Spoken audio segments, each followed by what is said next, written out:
All right, welcome back to the Belonging Place where we talk about people's individual stories and how they interact and walk in the world, making connections with people, and how connection and belonging is the antidote to loneliness and addiction and other things like that. And today we have a very special guest and a longtime friend, and we have Annie Carter. Annie Joy Carter. Annie Joy Carter in the house. Welcome, Annie.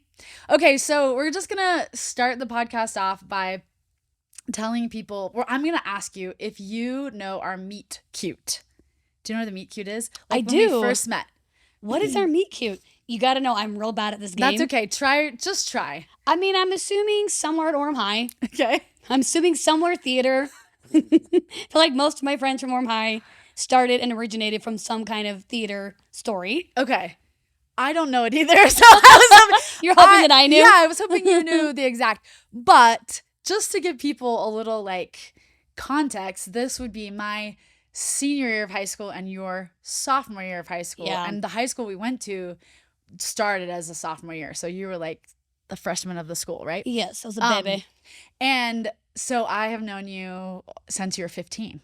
Which is crazy. We won't say how old we are now. It's fine. We're, I'm only 21 now. We're seasoned. So, yeah, we're seasoned. But this is important to know because I have, in some capacity, been connected or known you for a long time.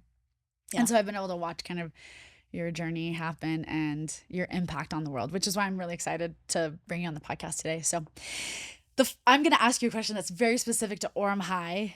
Go Tigers. Go Tigers. And that is, do you remember at Orem High, I didn't get to participate in this because I came my senior year and they had already done it, but there are bricks on the wall, the old Orem High. Now they have torn the old Orem High down and rebuilt it, but they used to have people from drama and choir and different things in the choir room. Do you remember what I'm talking about? The bricks, and people could write things to be remembered by.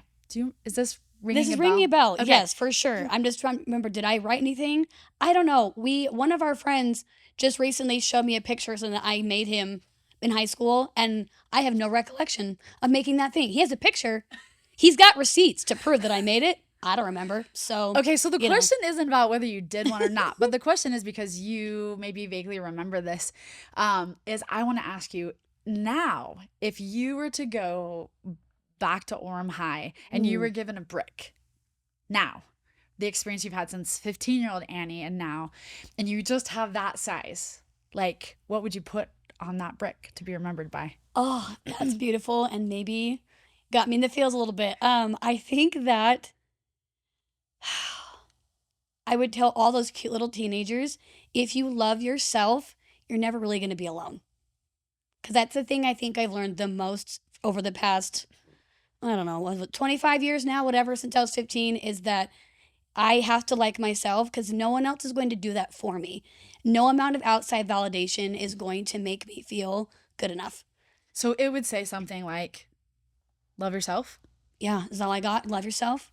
Boom. Yeah. Can I in fine print? Yeah. Love yourself. Also, like, is there a visual thing that you would put on there? Like, is there a picture that you would choose to represent that? Oh man, that's a good question. A visual. No, I'm not visual, and I should say not visual. I am not creative, so that is a hard one for me.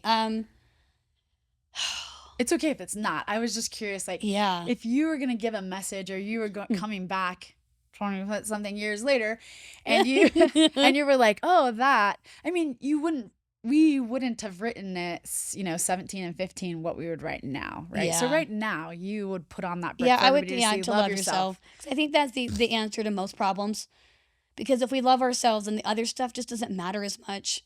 I feel like that's the thing that's helped me the most get through all the things, is to have this deep crush on myself. Yeah, and I want to start, because I think people know this, but you have a specific journey that got you there, and I just want to give you some floor time to talk a little bit about how you got there, how you got to that place, because it wasn't just like you woke up one day and you're like, man, if I love myself better, the world goes better, right? Yeah. No, it was not an overnight situation ship. I just how I got there.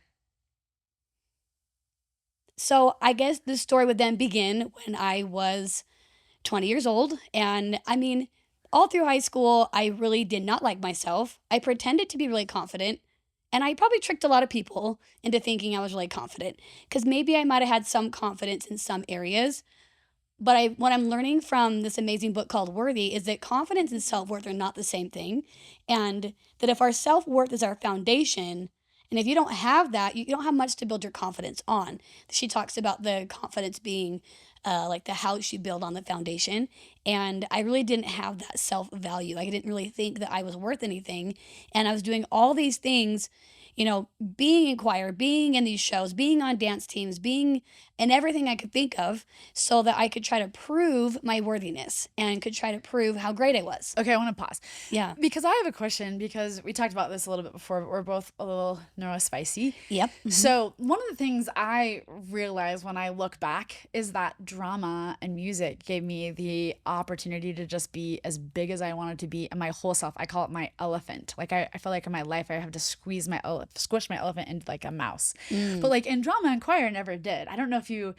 So even if it wasn't confident, it's just I get to be my whole self. I get to be as loud. just I get to be as creative. Be loud and crazy. Yes. Yeah, and nobody for sure. really poked or prodded or like was like, you're too much or you're in that space, right? Yeah. So I don't know about you, but it felt safe. It felt like you could express yourself. People loved you. But outside of that, Yeah. I don't know how, if you're describing like, yeah, this false sense of confidence, but I don't know. It might have been a real sense of like confidence in a certain Yeah, that space, specific area. right? But So you leave that space and then, okay, so here Yeah. you are. Yeah. So, yeah, and just spent so much time trying to get men's attention. And I guess back then it was boys, right? Little boys. I was trying to get their attention and, dumb ding dong teenage boys to get their love and affection through, all the things. And I just, I got to a point where my inner dialogue was so mean. And the things I would say to myself were so mean. In fact, my sweet sister, she found my journal and it was just chock full of just all the things I hate about myself and just mean, mean, mean. I was such a mean girl to myself. And she found that and it really bothered her. And so she took Post-it notes and she like wrote all these things that she loves about me and put them like all over my room, and bless her heart. But what I've learned is that I can't get other people's validation to make me feel good, right? So that was so sweet of her to do that, but I was still empty. Yeah. So it didn't work. No amount of love, no amount of other people blowing wind in your sails. Yeah. Not gonna do it. No. So I got to a point at the age of 20 when my first fiance, he cheated on me. And so I finally got to this point of there must be no way for me to be lovable. Like, this is my final straw. Like, this is my final proof that I am not lovable. So if I'm not lovable, like, what is the point of being here? And I attempted suicide age 20, and thankfully I wasn't successful. Thank the heavens. But the thing is that it wasn't even so much that I wanted to die. It was that I didn't want to be in my own head anymore. I didn't want to hear that mean girl anymore. And at that point, it felt like there were no other options. To make her shut up, I just had to be done.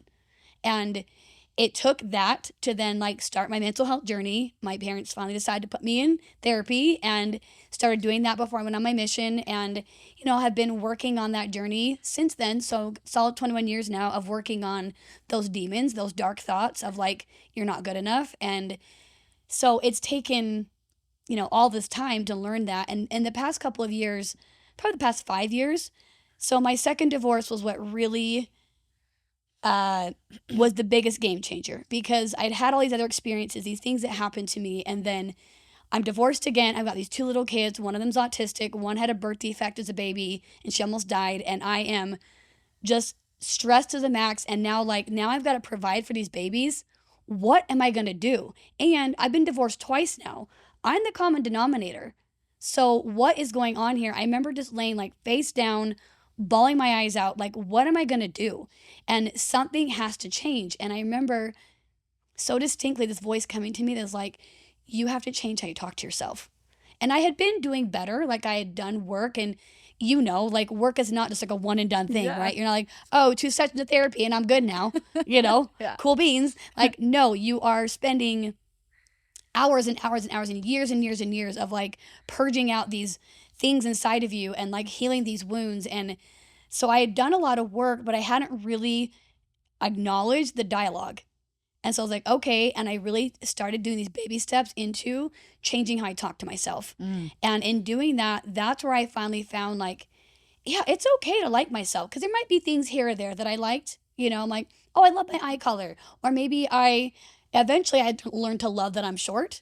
I didn't love it when I was younger, It was like everyone thought I was 5 years old. But eventually, like, learned to love my height or whatever. And just as I kept learning to love all the parts of me, even the ugly ones, even the ones that are not fabulous, and just loving myself, knowing that that doesn't mean I'm perfect. And I'm not expecting anyone else to be perfect either. I just am grounded in this idea that I'm worth loving because I'm Annie Joy Carter or Annie Joy Housekeeper Carter or whatever And I name you would want just to go say, by. I'm worth love. The end. There's no, Yeah. you're just inherently worthy. It just is okay to be that way. And it has been one of the most liberating things I've ever done. And I'm not done, right? Like there's still moments that I'm like, woo! And things will like challenge those beliefs for me. And I'm like, oh boy, I had one last night. I was up all hours of the night last night, just doing lots of journaling, working on my anxiety, like things that come up. And I was just struggling. And I was like, I can't do this. And I got up out of bed and I just started writing. I was like, okay, you know what to do. You have the tools, you know how to manage this. And what is it challenging for me? So, okay, these experiences happen. That doesn't mean anything. Like that just is a thing that happened. What am I making it mean? Mm. What belief inside of me is it challenging right now? Or what wound is it triggering right now? This is a gift to me. This thing that happened upon me is now a gift for me to see what belief am I hanging on to that I got to let go of? Or like, what are they making me question about my worth? Or like this concept about my worth? Or I'm trying to say it again. Like the thing that happened is like I'm challenging something about myself. Well, is that even true? And so I got to dig into like 4 or 5 things that are heavy on my heart right now and say, okay, despite all of these things, I'm a good person. A great person. I'm a really great person. It's okay. Like I will figure this out because everything's figure outable and it will be okay, I love that. Yes. I thank you so much, first of all, for being vulnerable and sharing that. That's a lot. And I know we could dig in anywhere in there. But Love one of the things maybe the therapist in me, I don't know, maybe the friend in me who's kind of watched you alongside this, one of the things that I would love to ask you is, there's going to be a lot of people that hear this podcast that relate to that. I mean, I don't know, I just did a training on ART. It's called. It's like a EMDR, but it's Yes. accelerated. But they have a script called The Tiny Little Liar. That's what the script is called, where you help somebody walk through inside their brain their tiny little liar and what it speaks about, whatever they're coming to that. It made me think a lot about that. One of the things in therapy that we do is we try to externalize that. I don't know. In your journey, were you able to sort of, me, Annie, is not this, but there is this thing that speaks to me this way. And if I would love to hear, was there a way that was there any particular turning point for you? Was there any particular thing? I don't want to slide through that because I feel like it might help some people to be like, was there a time did you name it? Did you externalize it? Right. Like how? Because it's like, that's the thing. And I know that's that, lots of therapy years, but Sure. like if you could summarize, like what were some of the actual things that helped you? Yes, which I'm glad you asked about because that's something that I feel like I do well is like breaking things down. Yeah. That's what I love about like the curriculum that I have written or the things I've taught or like the things I do. I'm pretty good at like breaking those things down because I want things to be actionable. Yes. Yeah, that sounds great. And bite Like, size. yeah, good for you, Annie. That sounds great. Like congratulations that you feel better about yourself. It's like, but how? How do I do that? And honestly, the writing has been massive. Okay, so Yes, I go to journaling. therapy. Yes, I do the things, but I actually like created my own little practice of like writing love notes to myself. Love that. And I know that sounds real dumb. No, not but dumb. listen, Awesome. Listen, it is magical. Like I will literally say, "Dear Annie," and I write all the things that I wish someone would tell me because at the end of the day, yes, I can call a safe friend, it's good for my nervous system and tell them what's going on and like feel safe with them. And that is delightful. Like there's so much power in connection, right? Validation. Yes, that Connection. validation. But at the end of the day, if there's nobody there and it's 2 a.m, what are you gonna do? Like, Yeah. can you be your own cheerleader? Can you be the person to say all the things you wish someone would say? I actually wrote this little love note to myself when it would have been my 10-year anniversary. it was a rough day for me. And I Yeah. like let myself feel all of it. Was like, yeah, it sucks. You thought you'd be married for eternity and you lasted 7 years. And you're now coming up on this would have been a 10-year anniversary. And that sucks. That's hard. And Yeah. I sat in it and then I wrote myself this love letter and I've used it in some of my speaking things to talk about like this process. And I basically just said, hey, girl, I get this was so friggin' hard. And I'm so proud of you for walking away from something that was killing you and for showing your children what it looks like to stand up for yourself. I'm so proud of you. Amen. You are incredible, right? Like it was just, so it transformed this pain. It took a powerful moment of like, yeah, it hurts. For sure it hurts. And look how far you've come. Look at the woman you've become. Look at the mom you are for your kids. That's incredible. And so it's been a practice, right? In the beginning, it was really awkward and funky, and I'm so cringe. I made these like Mad Lib love notes I give people, like when I was speaking or coaching or whatever, and they're so ugly. I should show you. They're so bad. Bless everybody's heart that like let me just do that. I've scrapped them since then. We've done a new version of like just some journal prompts, of Mhm. like here's some things to get the ball rolling for you. But really, I mean, you know this. There's powerful things about writing things down. Like Oh it gosh, yeah. access a different part of our brain. It's so good. Brain But heart. just but being able to also write down like, okay, here's all the thoughts that are going on in my brain. Cool. Is this even true? And if I don't have like court of law evidence to prove this is true, it's probably garbage, Mm. And I've also What lived evidence do I have that this is true or not, right? right, So we're right. talking a little bit of cognitive behavior therapy, which is like think about my thinking, right? If I Yeah, could yeah, like name is it for this even people. like real? Yeah, do I have lived evidence? Is somebody giving me stuff that I can actually look at and say like, okay, maybe that might be true and I could work on that? Or Yeah. is this just a bunch of bunk that isn't lived evidence that I need to just like throw out? Yes, totally. I also have run things through a filter of is that how God would talk to me? Mm. And you can put whatever word you want in there, like whatever like higher power deity you subscribe to, and like whatever channel you subscribe to, put it in, right? Yeah. But for me, it's God, and I say, would God talk to me that way?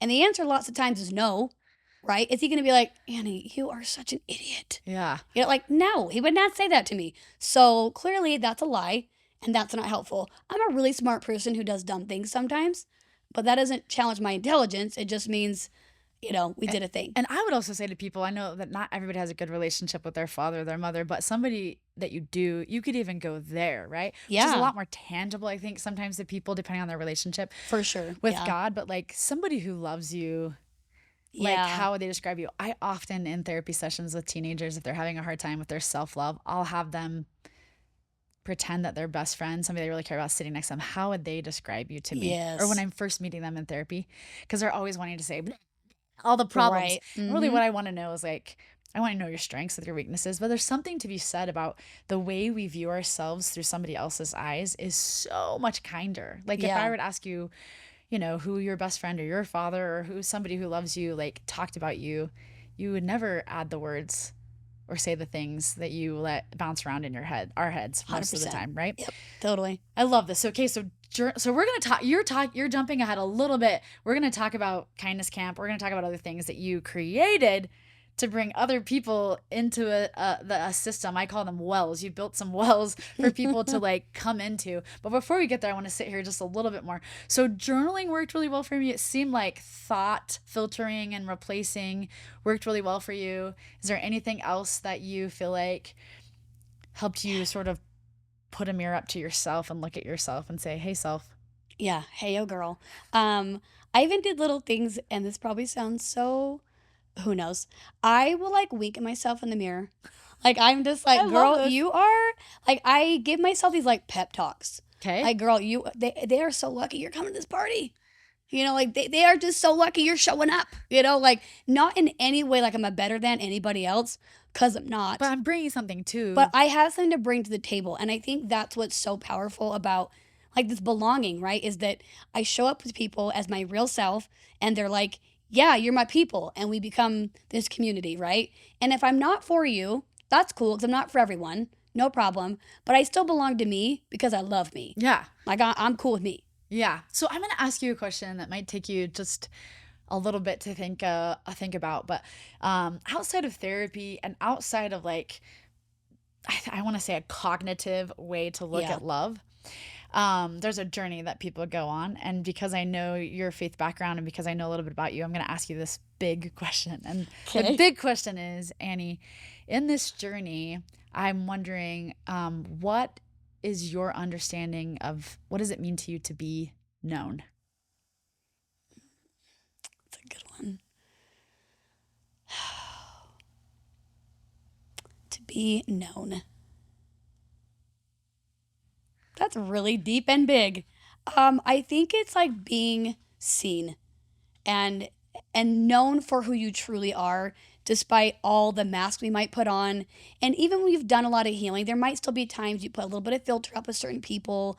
And sometimes that's important to like kind of have those boundaries or things in place. But to be really known is to have all the parts of you be seen and accepted and embraced, because I know that I've been in a space where I did not embrace those things. That's what got me into dark, dark, dark places where like no one's ever going. If I showed this part of myself, they wouldn't love My, me. I call them my unspeakable things. Yes, My that's a perfect unspeakable word for it. things. The unspeakable things, or even the things that everyone knows.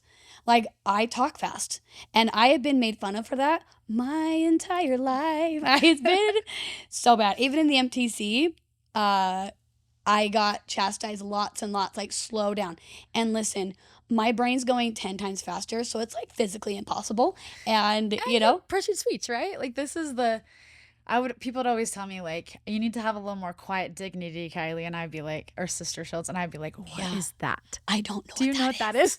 Yeah, couldn't tell ya It what it wasn't until is. I was diagnosed at 30 that I was like, oh, I don't even really know what quiet dignity is. Like, That's not actually, like a it's like thing. not in my DNA, but I that's think I cool. could mask it, but yeah, Sure, okay. sure. Yes, but like even those things that like everyone is seeing, but I'm not openly talking about it. Yeah. Now I'm like, oh, like I would get so embarrassed if someone said, "Can you say that again?"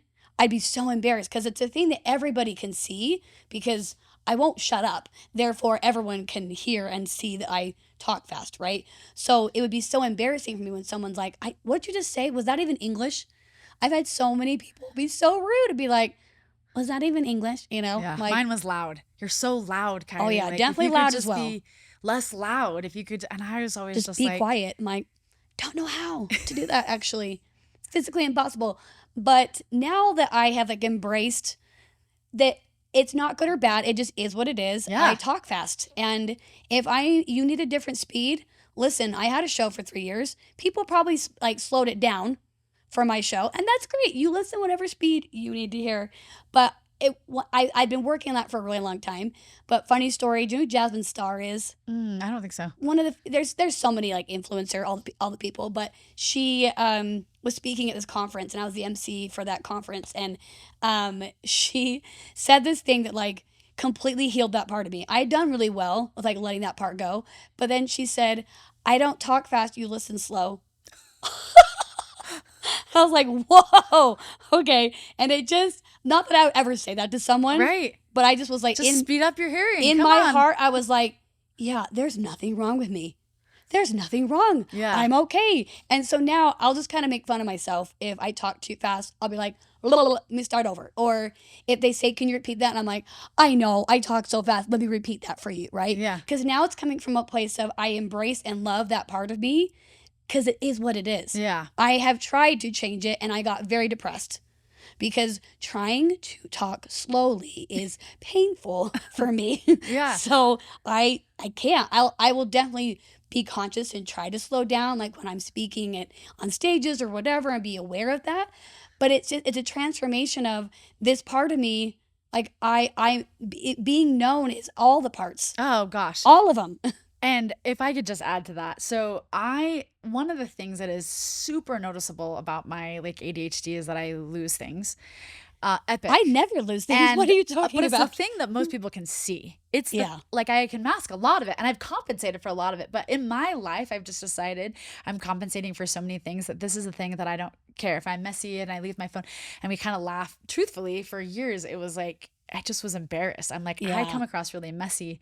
And then I learned how to compensate it in certain things and I've gotten better at it. But through the years, I think there was a part of me that had to tell myself, you're doing better than average on the rest of the stuff. Don't worry about that. If that Yeah. is the thing, if you have friends in your life that are going to less love you because you have to like check your phone every time you leave, or you have to like do a like where is it, or they have to say, hey, do you have your phone? If they love you less for that, get new friends. Yeah. Like, this is what I literally said to myself. Like, look around your circle, and if you can't just let the freak fly, if this is the thing that you can't, Yeah. then like you aren't really in a belonging place, right? And I could Yes. set 100 of my friends, and none of them could care less, or even some of them would even be like, "What are you talking about?" You know what I mean? Like it's not The on their thing that radar. we Yeah. see Yeah. that some people have been critical that we have like made so big is not the thing that connects us or that our friends love us. It's not getting in the way of them seeing all the other things that they love about us. We see it as such a big glare, right? And the people that love us see that as just like, that's just Annie. Yeah, and it's no big deal. And it's not hurting them, right? Like I've been on my phone and said, "Where's my phone?" And I would like to say that that was only one time, but that's not true. Girl, I, no joke, left my bag for a trip. I was supposed to meet this friend, and it was like 5 in the morning, and I, go to meet him, and I'm like, I left my bag. And we had no time. It was like we had to go to the airport right then. He's like, hey, you either get on this flight without a bag or you don't miss this flight. What are you going to do? And I was like, I'm gonna go. We're gonna figure it out. I left an entire bag and like went on a trip and then finagling getting there. It was a whole, amazing serious situation. But point is, I left an entire bag for a flight. Well, you can talk to our mutual good friend about the time that I left my entire phone when we were going to Fiji to run a tour of course. people. So yeah, that's we that's do a it. story for another day. And you know what? Life goes on. Other We people had survived. money. I mean, it's amazing because we grew up without a phone in our lives at all. It survived. So when I was getting on the plane, I was like, okay, there was a world and a time when I didn't even have a phone. So clearly I can go. Yeah, I can do this. Yes. Okay, so on the feeling known, because it's something that really comes from the inside, and we were talking about feeling loved, was there anything that really helped you to feel known? Anybody or any source that was like, oh, this is my true north. This is how I love myself first and then give to others. Was there any experiences that you have, anything you want to share about coming to that place? I mean, I know we've kind of briefly touched on like just, the religion thing, right? But like I really like the gospel of Jesus Christ for me has been my anchor. Like coming back to heaven time and time and time again is what has helped me to see that I am worth something beyond things that I can't even imagine. And like that's where I have felt the very most known because people are imperfect and that's okay. And we love them where they're at, right? But this perfect being is loving me in all of my imperfectness is very humbling and has been so empowering for me to know that even in all of my mess, all of it, he sees 100% of me. My heavenly parents see me and they love me. And that's been so healing for me to like know that relationship and understand who I truly am. All the unspeakable things, right? All of them. The things that we might mask or the things that we might whatever, like you're known and seen, and there's no hiding. Yeah. Right? You can't. Yeah. Okay, so you're on your journey and you're hitting these pain points in your life, and you're sort of seeing relationships come and go, and you're seeing maybe what you wish you would have had in your life a little bit more, and you do what with that? Like you do a couple things in your life that I love because I'm a like do the thing, start the thing, write the book. That's part of the podcast is like, I want to inspire people to take their situation and know that like you can start wherever you're at any point in your life. Right. So tell us a little bit about what you did with that, Annie, because it's very inspiring to me. You are so sweet. Yeah. So a couple things. I mean, and that's what's awesome is that there've been like different projects I've done from a space of this was my pain and I want to do something with it. Yeah. Like when my daughter From was pain in to purpose, right? Yeah, 100%. Like I when my daughter was in the PICU and like fighting for her life, I had a lot of time to just sit there and contemplate like, am I gonna lose my daughter? And I had to get my mind off of things. And so I was like, Heavenly Father, how do I find a space to like allow this to be something more. And I have this idea to create these care packages for moms who, or other caregivers who had their kiddos in the PICU for long terms of time, for a long chunk of time. And anyway, so we started that project. I'm not part of that project anymore. I passed it off, but that was something I created from this like painful space of like, it's so painful to be and so lonely in this hospital room. And what is there for the moms? You know, they might bring toys or stuff for the other kids, blah, blah, blah. But what are they doing for mom? Yeah. What's this called? It was called the Little Lottie Project. It got rebranded into the ICU. Oh, okay. So ICU anyway, Got it. project. I have a friend that's taken that on. So the past couple of years, I haven't even been involved. Like that's But you it lives started on. Sure, from a place of this, and you're from like, this, like, okay. yep. And we passed it because she wanted to keep doing it. Bless her beautiful heart. And so she still does it every year. But that was created from a place of I want to do more of this pain. Yeah. You know, and so that, and then also the things that are ongoing and current are my kindness camp, and then also my life coaching business are both pieces that I've created from I want more. I want to be able to do more with this. I know that I'm put on this earth. My purpose is to make an impact. I know that. I know that to my bones that God put me on earth. And a specific impact, though, right? Yes, Not yes. just like, I think we all are here to make an impact. For sure, that's but valid. Annie Joy Carter, and I think you feel like you've kind of come into that place recently, right? So if you were to say that, like, what do you feel is your purpose, your impact right now? I love that because you're so right. Everyone has an impact in a certain way. I feel like my impact is to help people know who they are and how to find like their people. You know, I just think that there is. I don't know what that's about at all. You Yeah. mean finding belonging places? I mean, what? I know. Like I was like, oh my gosh, yes, to yes. feel connected, right? Yes, to feel that seen, connection. Okay, so Yes. I want you to dig us or describe for those anybody who doesn't know anything about Kindness Camp. That's like, what is she talking What is about? that? What is this Can kindness you camp tell you us a speak little of? bit about the background of that, and then specifically what you do and how that came to be? Because Yeah. this is not like a. This is I mean, I've been watching it from the stands, loving it. But yeah, tell us a little bit about Kindness Camp. Oh goodness, kindness camp. So it's so amazing because like these things will just kind of get dropped in my brain, and I know they're not me. You know, it's like, oh, okay, cool, that's a good idea. Like I'm a smart person, but I'm a really good vessel. Yeah. Like I'm really just good at. Good Oh wow, this instrument. thing got. Yeah, I'm a great instrument. So I had this idea of. Okay, so my son's autistic, and I want the world to be a kinder place for him. And because there are just some mean kids in the world and mean people in the world. I know that mean people are hurt people, right? And they're coming from a space of they're in pain and they're mismanaging their pain. But we tell kids be kind. But what does that mean? Oh gosh, yeah. Like, okay, cool. How do you do that? So I created this camp to break down how you be kind. Like, what does that even mean? To model it. Yes, like to teach, like to break down the principles of what that means and what are the action steps. Cool. So the first 2 summers I actually did boys and girls.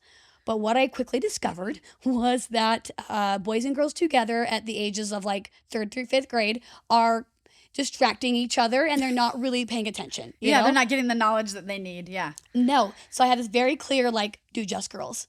And so this last summer, my 3rd year, I did just girls. And it was magical. Yeah. Like having this space where it's almost like, I kind of love slumber party vibes, you know, like we're hanging out. It's during the day. We're at camp, but we're like talking about our feelings and like playing games and talking about stories and having them have a chance to open up about like, what are these thoughts that you're having and are they helping you or are they hurting you? And, you know, how do we manage our feelings? And so day 1, we talk about like the importance of knowing your value and knowing who you are and what are your strengths? Because you have them, we all do. We spend like this whole exercise on what their individual strengths Love are that. and like owning and loving them because using your gifts and strengths, that's being kind.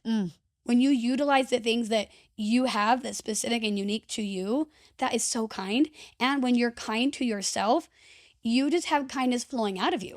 Yeah. Right? It's like a water bottle. Like if you pour this water in and then it's overflowing, like, yeah, because you're just gushing You're goodness just and kindness. you, but it's coming out from a place that's filled, right? Yeah, like because Yeah. you're happy and loved and you know you feel good and so like, you're spreading that goodness and so day 1 is all about that and then day 2 is all about like navigating our thoughts and our feelings Love and this. Emotions, just all ride the 'em. things, all of Yeah. them, Like I tell them, feelings are your friend. If a friend showed up at your door, would you like, get out of here, I don't like you? No. You'd be like, friend, come on in, take a little seat on the couch, give him a blanket, give him a cup of tea. Like, what do you need? Yeah. We're just going to invite him in and see Yeah. what's going on. Thank you, Disney and Inside Out, for helping us I understand our know. feelings are Bless just their hearts. other things, and we All can the just things. sit with them. And Yes, and they're cool, Yeah. it's good. Yeah, and like navigating. I don't love using right or wrong or good or bad in these contexts, Yeah, only because Me either.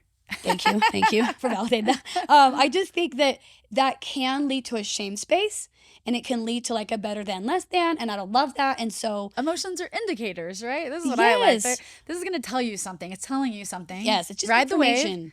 Yes, Information. and Yeah. even with thoughts, it's like it's not a bad or right thought. It's like, no, is this thought helping you or hurting you? That's the terms I like to use with them. Or connecting you, or Yeah, or is it disconnecting disconnecting? you. I love that. I'm gonna add that. Love it. So I'm just trying to help them understand that their words have power, their thoughts have power, and that's also a piece of kindness, is not dumping all your feelings on somebody else. Yeah. Right? It's navigating, oh, I'm having big feelings right now. No problem. I have tools to work through that. Right? And we like teach some tools that they can utilize when they're having the big feels. Because there's nothing wrong with big feels. Just dumping those on other people isn't kind. So how we be kind is we take care of our own stuff, Amen. And then day 3, we talk all about like communication and what that looks like to be a good listener, to like give our full body attention, and also to speak up for what we need. Like I want, here's my limit. So we talk about Boundaries. what fills and empties your bucket. And that's how you tell someone a limit or a boundary, is knowing what fills you up and what doesn't. And then we talk about like accepting differences and kind leadership and what that looks like, and just kindness with its work boots on. Like, how do we actually do it? Yeah. So here's the thing. When I get rich, I will invest in you. And I'm telling you this on this podcast because anybody who knows me in the last probably 10 years knows that if I had a magic wand, this is a therapy thing, right? If you have a magic wand, Yeah. the job that I would do is preventative mental health for kids. Preventative mental health, no one pays for that. There's no way to get money. There's no grants. There's no Annie, you're doing preventative mental health. Like, it's it. You're it. You're showing up.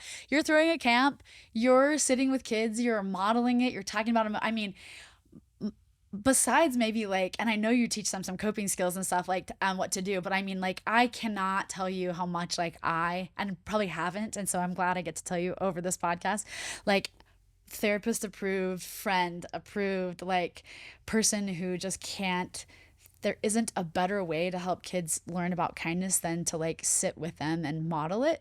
And they can feel from you empathetic, the empathy. I'm sure they can, like, you have lived experience, right, of learning how to be kind in really hard situations and learning how to see the best in people, the way you talk about people, the way that your resilience like is wildly like just like amazing, your ability to fail forward.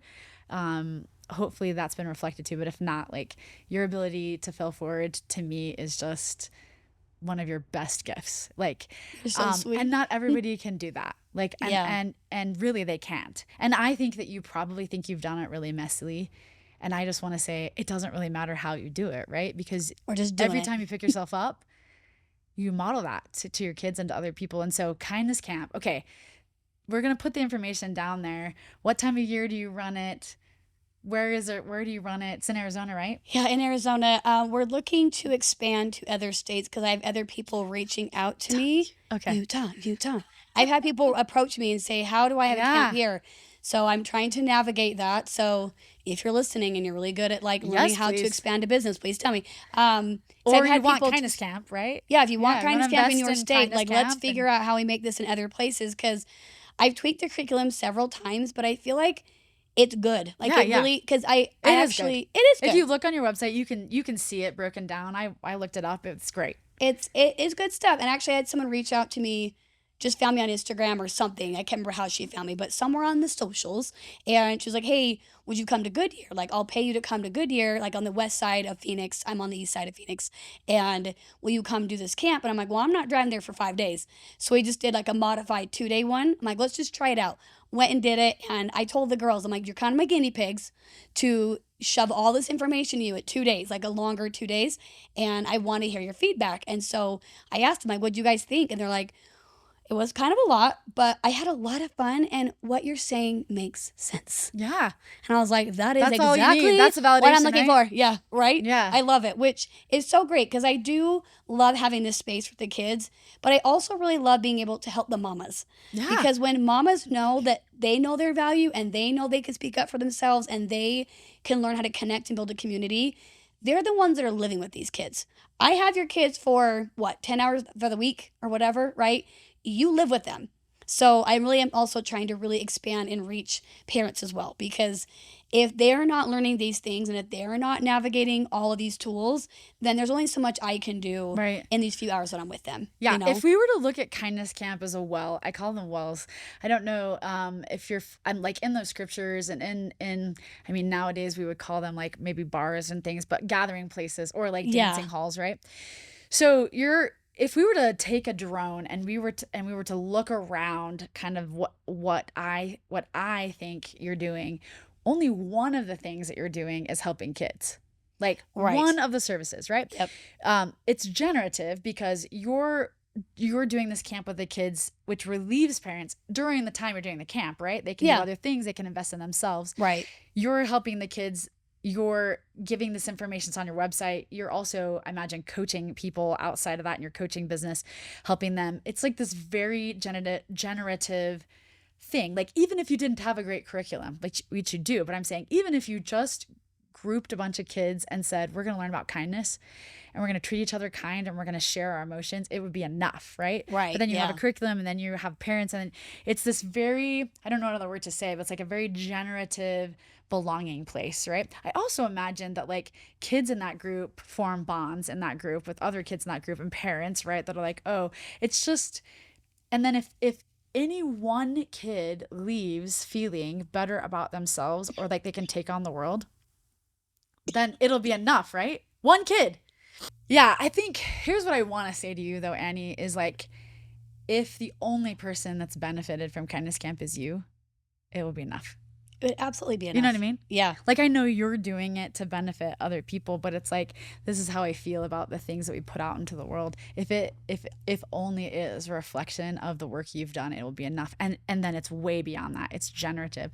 I can't love kindness camp anymore.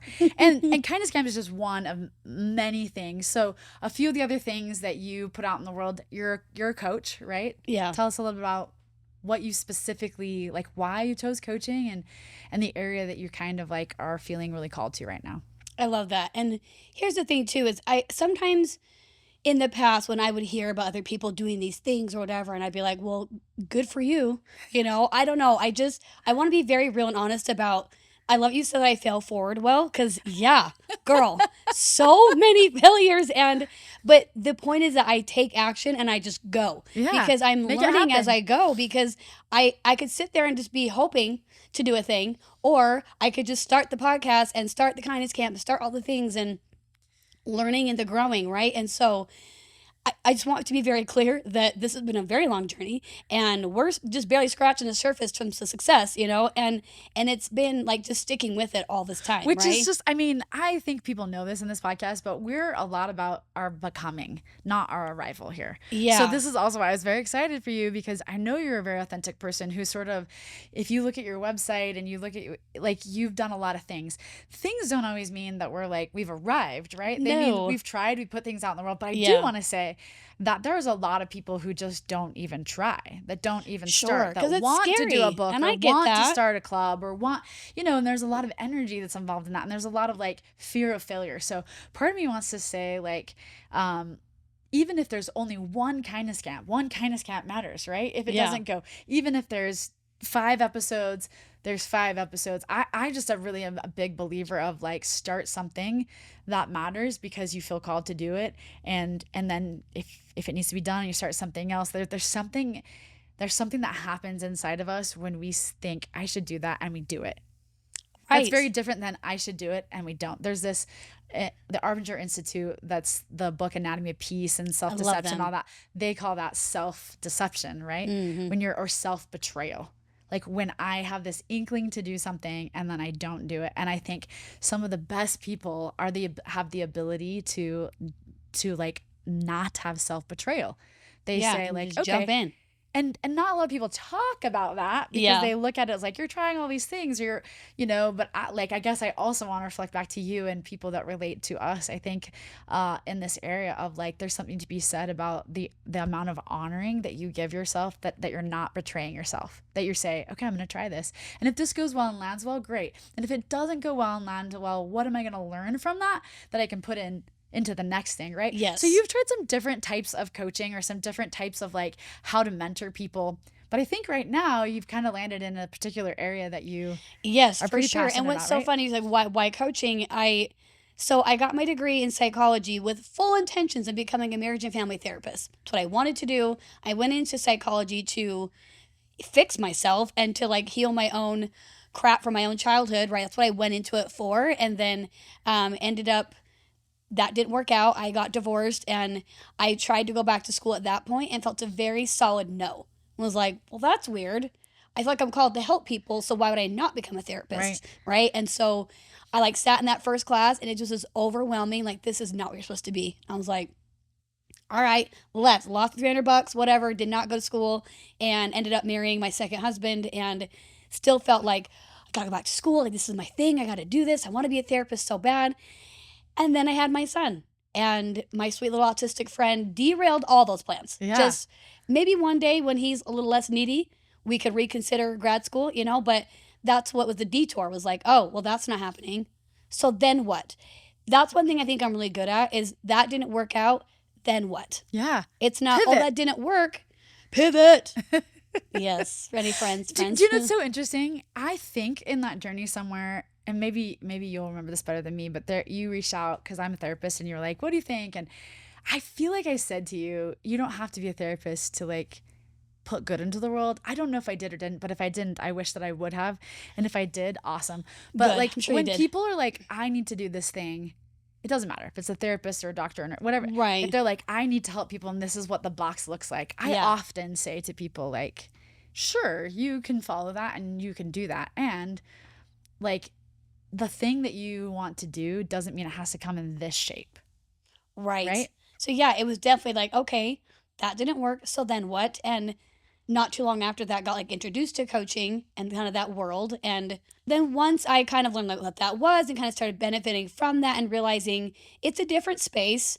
And I think that some people kind of blur those lines a little bit. And I always try to be very, very careful in how I approach coaching. I like to look at it as more as like mentoring, teaching, working on skill sets. I'm very clear to my clients, I'm not a therapist. Yeah. You should have one. We should work side by side to help you. And I do really feel like I'm an educator. I'm a very good teacher. I'm good at breaking things down. I'm good at helping people understand concepts and helping them feel like I can relate to them. I'm incredibly good at holding space for people in their pain. I've been in too many dark places in my life to not be a person who can hold space. So I love being able to do that for people. And yeah, I tried lots of different niches, lots of different like marketing strategies. And there's a couple times that I was like, maybe I'm not supposed to do this. Like Yeah. maybe this is a sign. Like, what am I doing? And then I I'm remember, hitting some doors or some walls, right, like, right? is this like an actual brick wall or is this just like a gate I can go around the other side and do something else? Or, I got discouraged for a while. And then I remember several things kind of came up and it kind of became very clear to me that no, this is another piece of yourself that you need to heal and like believe in what you can do because you're still Yeah. kind of playing small. You're more capable than you know. Yeah. So it's like, okay, stop playing small and you have something to offer. So why are you hiding? And I thought, I'm not hiding, I'm doing all these things. But in this realm of like doing more of like my coaching business, I was still hiding a little bit. Hmm. And so really stepping into, okay, what is the pain point I really want to help people with? Because people would say, oh, you should be an autism mom coach. And I'm like, cool, but that's not all I am. Yeah. Or like, you should be a divorce coach or whatever. I'm like, that's not all I am. Like, I do have so It many doesn't different, encompass. yeah, like Yeah. I feel like I have a lot of lived experience that doesn't, I don't know, it just wasn't fitting right. My gut was saying no. And so I kept exploring, kept trying. I was like, I really want to speak to a pain point and not like a specific group of moms. Or not a specific incident in your life, right? Yes, right. Like that's one piece of my life, but there's so many things I've learned from. And I remember like when I landed on like what is the thing that the deepest pain point that I really want to help people with because I have learned to manage it, it's loneliness. Yeah. 100 loneliness. Yeah. Yeah, right? So this is this is why I'm so excited to talk to you because one of the reasons why I did this podcast is I also was like, what should I talk about? Should we talk about mental health? Should we talk? And when I really thought of the broadest thing and when I look back at my life and what had woven together the most good for me or what had helped me be the most resilient or what had helped me be the most ability to step into things, to start things that I had no business starting or doing because I didn't have the degrees or I didn't have the whatever. Right. Like, how did I feel safe enough to fail? Like, you have to be an entrepreneur to start something. You have to have something that says, you have to have some kind of safety net, I would call it, right? Yeah. And when I look back at that, I was like, oh, it's connection and belonging. It's Yeah. my different groups of people. It's the ability to move all around and form friendships and it's the ability to be known by a higher being consistently no matter where I go, right? Right. It was this and then it was this pain point that I know that everybody that's going to sit in this chair, like the commonality that everybody's going to have is no matter what things they have, married, kids, jobs, money, they're all going to come from a place of feeling disconnected or lonely. They're Yeah. all going to know what it's like and they're going to know different sides of that pain point. So I love this. And I love that you're like in its place. I know you're going to do a lot of good for others and I hope for yourself, right? Because in the coaching we learn, in the So teaching much. we, Yes, for sure. Hang on. Mm. I thought it was done. Yeah, for sure. And I've realized that all the things that I've been doing, the camp, the podcast, the different types of coaching, it's all led me to this place because I remember when, like my best friend Julie from high school, I would sit and just hash with her, like, what love am I trying to Julie. do? Right? Like, what am I going to do here? And Julie, bless her heart, has spent hours with me trying to just navigate all of it. And I remember from the very beginning saying, I just want to give the whole world a hug. Like, I just want everyone to feel loved. I want people to know that they're worth loving. I want that so badly. All the misfits, whatever reason you think you're a misfit, especially within like the LDS church, so many people, because of XYZ reason, feel like they don't fit in. They don't belong because they don't fit this ideal or whatever. Yeah. And that's what kind of started my first podcast was like, no, there's room on the pew for you. If you want to, because you're just you can just show up. It's fine. And Yeah. you're good. But just knowing that all of these steps have brought me to this place. And I know that the things I'm doing right now will lead me to something else down the road. Like, I trust that this is all part of the process. Yeah. But knowing that I can help people navigate as an adult, how to navigate friendships and how to, understand what boundaries look like in a friendship. And how do you feel lonely when you're around other people? Well, it's because there's these certain belief patterns, right? And so like identifying those belief patterns and how can we navigate that? And how can we take these action steps? So I'm here to mentor people in here's the things you got to let go of these beliefs. Like one of them is thinking no one understands me. Guess what? Yeah. We don't have to understand your specific lived experience. That's been one of the most connected pieces for me is that understanding that there's a bajillion experiences in this world, right? You and I don't have to have the same lived experience to connect because we're connecting on the shared common feeling. Have you felt betrayed before? Have you felt dismissed? Grief? Have you felt grief? Have you felt resentment or bitterness? Like there's only so many emotions to go around, right? And so we can always connect on the feeling. Right. So someone's telling you a story and it's about their ex-husband.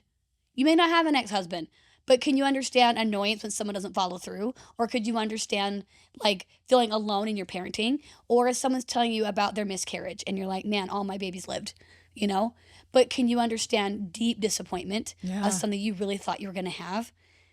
can we sit with each other in that space? Mm. And that to me has been where I found my community. Yeah. Yeah, so I have autism mom friends. Yeah, I have single friends. I also have married friends. I have friends who are in and out of the church, gay or not gay. Like, there's all these different lived experiences.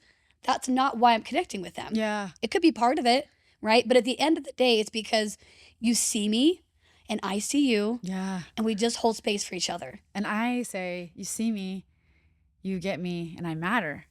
Yes. It's not just in the, because I think people really, the important part of belonging isn't even being seen or heard, right? Because sometimes you can feel seen and heard, but if you don't matter, or if you don't have a purpose, or you don't have something that you're bringing or you're receiving, I think this is how really amazing, awesome people feel lonely, doing lots of really good things, right? Yeah, that's Their true. connectedness is losing some type of purpose or some type of matter, right? Like, people can be all around you, but it's like, this is the feeling of people feeling like, I have to wave my hand. I always say that it's like, I have to fall through the ice for people to notice me, right?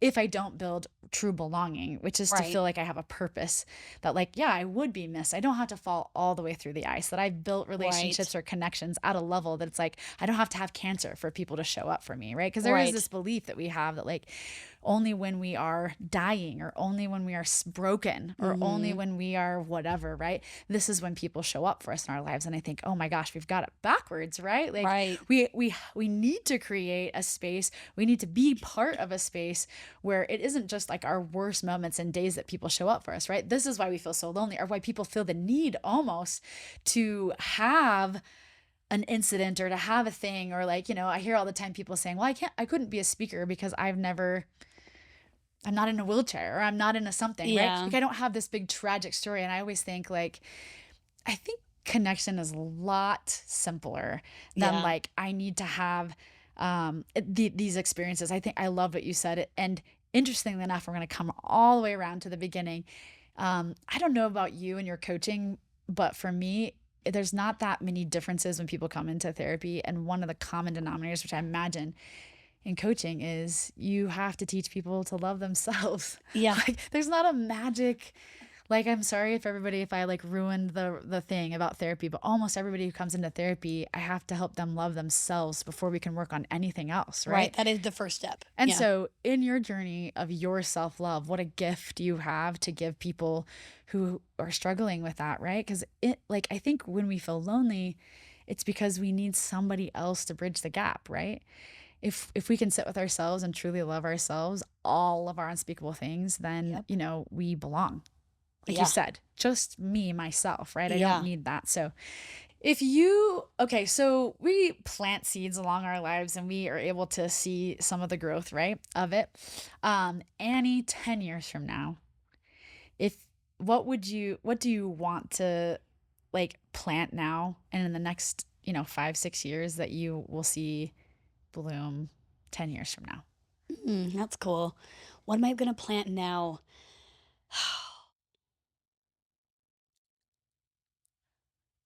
I mean, I feel like I'm pretty good at loving myself, but I want to 10x that. Like, I want to get to a place where my love for myself is so deep that things just, because I could already see how much it's changed me. Mm. The things that happen, things just happen, right? They come into our space and they happen.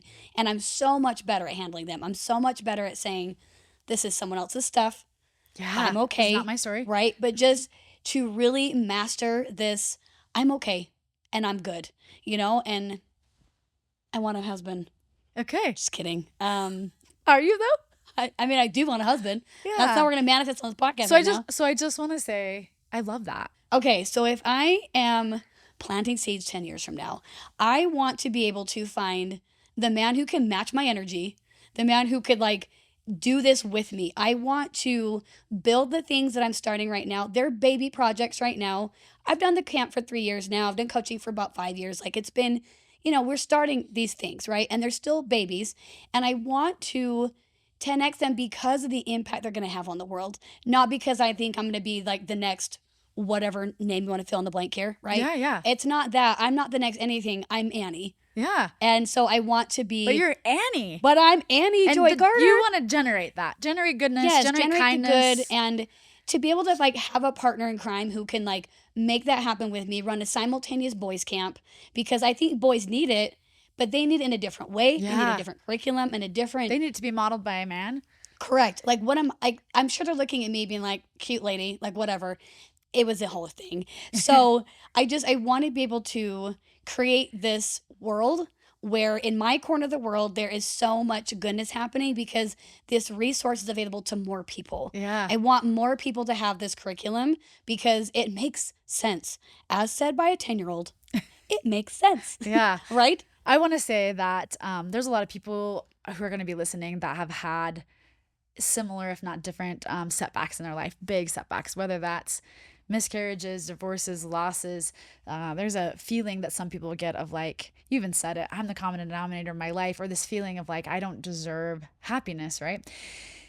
The fact that you, and I already said you fell for it, but the fact that you want love, that you're hoping for love, that you like a partner that is going to run with you and create with you, I think is just another evidence of like your desire to just like be your best you and show up and continue, because that C.S. Lewis talks about love being painful, and if you're not going to be able to do pain, you'd have to lock yourself up in a box, right, and like not feel anything. And he talks specifically about pain hurts, right? Love hurts. And so for you to say like I'm open to that is pretty remarkable, and I know that about you. Like I know that you're just like a little bit always willing to do the hard thing in order to get the rewards are so much higher, right? And not just for yourself. You're always very selfless. It's like, how can I help my kids? How can I help others? My hope for you, and I'm gonna put this out in the world and out into the world for you, is that you can also get a partner, and whether that's a romantic partner or a business partner, somebody who can see you and see the worth that you're putting in the world and really help things to keep going and to generate that. I just wish that for you. So Thank you. I love that because truly, that's the thing is that connection is about showing up. And if I want these things, then I have to be willing to be vulnerable, which is scary, but I'm not going to get anywhere if I'm not vulnerable. I'm not going to get the connection if I don't show up. I can't sit at home and hope that a community will just appear at my doorstep, right? Yeah. I have to be out in the world, actively listening, offering support, being empathetic, like doing the things. You have to take action in order to create that community and create that connection. So I'm just going to keep showing up. Amen. Thanks, Annie. Thank you. Okay.